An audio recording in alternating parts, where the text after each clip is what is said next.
네, 여러분 안녕하십니까. 목소리를 바꿔드립니다. 오늘도 함께 해봅시다.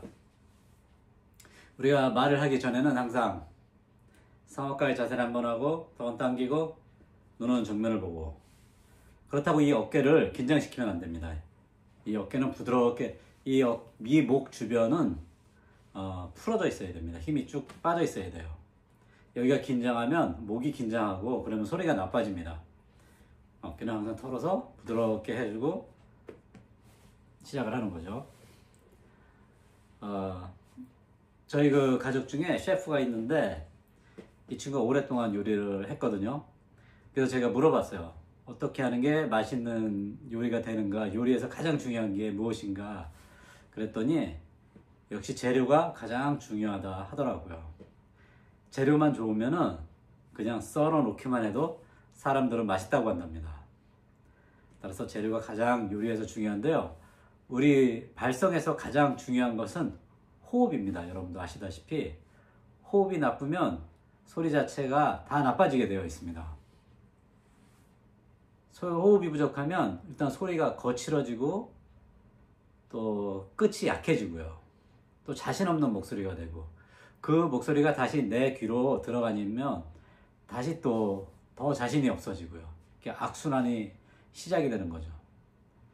때문에 우리가 충분히 이 호흡을 늘리는, 또 호흡을 잘 사용하는 이 방법에 대해서 열심히 훈련을 해야지 목소리 발성이 바뀝니다.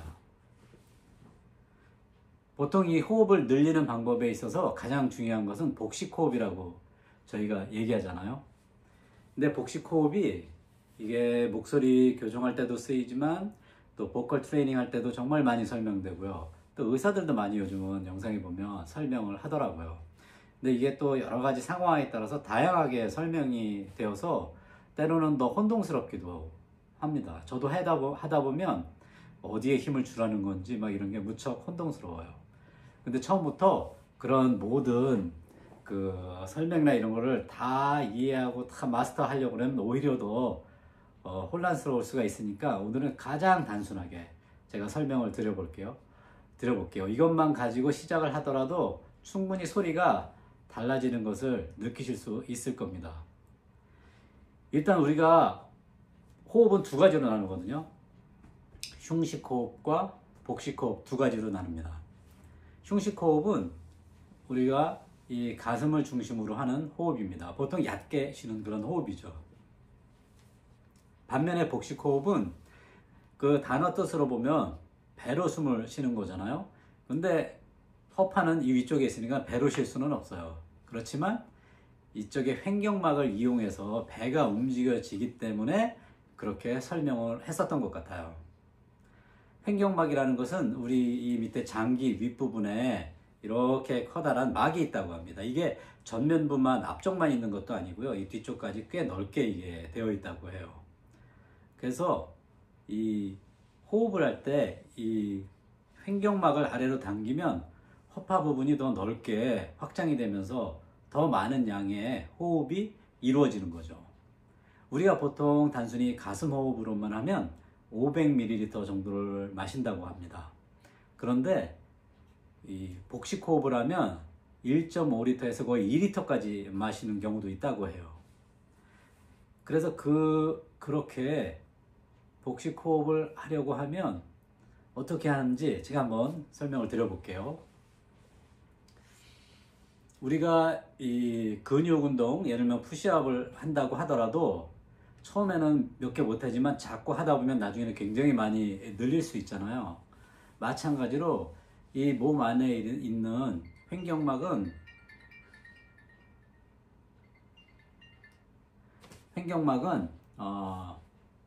우리 마음대로 이렇게 움직일 수 있는 그런 막도 아니에요. 그렇지만 훈련을 통해서 이 움직임을 꽤 느껴볼 수 있습니다. 어떻게 느껴보느냐면요, 우리가 가만히 있는 상태에서 호흡을 빼봅니다. 이 정도가 아니고요, 완전히 빼서 배가 쭈그러들고 통증이 느껴질 정도까지.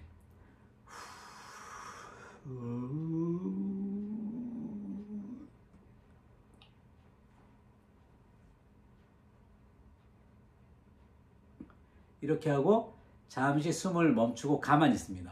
한 3초 정도 있다가 숨을 들여마십니다. 그러면 배가 쭉 불러지겠죠? 그러면서 이 운동을 반복하다 보면 이 옆구리까지 좀 늘어나고 움직이는 것을 느낄 수 있습니다. 횡격막에 그만큼 잘 움직여지는 거죠. 그러면서 많은 공기를 흡입할 수 있는 그런 구조가 되는 겁니다. 그 다음에 다시 또 공기를 빼주고요. 이 훈련을 하루에 한 10분 정도 시간을 내서 꾸준히 해보는 거죠. 그러면 꽤 그 공기의 호흡량이 달라지는 것을 느낄 수 있습니다. 줄어넣어서 할 수도 있고요. 또 뭐 잠깐 걸어가다 잠깐 서 있을 때도 한번 움직여 보고요. 이것도 하는 방법은 여러 가지가 있습니다만 오늘은 일단 이렇게만 한번 시작을 해보세요. 그래서 이 들어왔다 나갔다 하는 공기를 가슴 말고, 가슴은 가만히 있어야 됩니다. 이쪽 어깨가 들썩거리면 안 되고요. 이 횡격막을 이용해서 호흡을 오늘 여러 번 반복하시기 바랍니다. 또 우리가 말할 때 천천히 말해야 된다고 했잖아요. 그 천천히 말하는 것과 이 호흡량을 잘 섞어서 하면 소리가 달라지는 것을 느낄 수 있을 겁니다. 그렇지만 역시 지난번에 말씀드린 것처럼 호흡을 이용해서 더구나 몸속에서 일어나는 이런 것들은 한두 번의 훈련이나 하루 이틀의 훈련으로는 잘 변하지 않습니다. 적어도 한두 달은 꾸준히 자꾸 해주셔야 돼요. 그러면 어느 순간순간 조금씩 달라지는 게 느껴질 겁니다. 그리고 어느 순간에는 덜컥 좋아질 수도 있어요. 또 내가 의식하지 않을 때도 복식 호흡을 할 수도 있고요. 또 달리기나 이런 유산소 운동도 우리가 호흡을 훈련하고 호흡량을 늘리는데 굉장히 도움이 됩니다. 여러분도 한번 달리기 운동을 해보시는 것도 적극 권장드립니다. 그러면 달리기도 잘 되고 또 이 호흡도 굉장히 좋아지고요. 우리가 일단 이렇게 호흡에 좀 여유가 생기고 또 말하는 속도도 좀 조절할 수 있고 이렇게 되면은 우리가 전체적으로 여유가 생깁니다. 또 말을 할 때도 다양한 테크닉이랄까요? 이런 것들을 구사할 수 있게 됩니다. 소리도 너무 안으로 먹지 않고 밖으로 충분히 내주는 그런 것도 가능하고요. 또 우리가 말을 할 때도 공기를 충분히 내보내라는 말도 하거든요. 그거는 무슨 뜻이냐면 소리를 안으로 먹지 말고 앞으로 좀 내보내라는 거죠. 그러면 상대편이 듣기에도 훨씬 더 좋고 당당하고 소리도 깨끗하게 들립니다.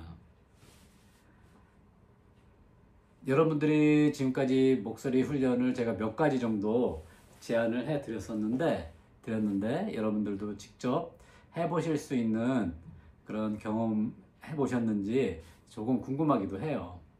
한번 전화하거나 이럴 때 한번 해보세요. 성악가의 자세를 하고 턱을 좀 당기고 눈은 앞으로 뜨고 여보세요 하고 전화를 한번 해보세요. 그래서 그 목소리로 통화를 하는 거죠. 어디 뭔가 물어보거나 이럴 때 어디 전화를 해야 될 때 있잖아요. 그럴 때 한번 우리가 훈련받은 걸 한번 써먹어 보세요. 그러면은 또 그것대로 굉장히 재미있고 유쾌한 경험이 될 거라고 생각합니다. 저도 가끔 하거든요. 지금도 이렇게 친구들한테 전화해서 해보기도 하고요. 또 아니면 업무 때문에 전화를 할 때 좀 목소리를 가다듬고 여보세요 해보는 거죠. 그렇게 해서 자꾸 일상에서 조금씩 바뀐 목소리로 대화를 하다 보면 나중에 점점 범위가 늘어나고 더 안정될 겁니다. 그래서 오늘 제가 말씀드린 이 복식 호흡을 또 앞으로도 설명을 드리겠지만 충분히 연습을 해서 몸에 익히시기 바랍니다. 오늘도 즐겁고 유쾌한 하루 되시기 바랍니다. 고맙습니다.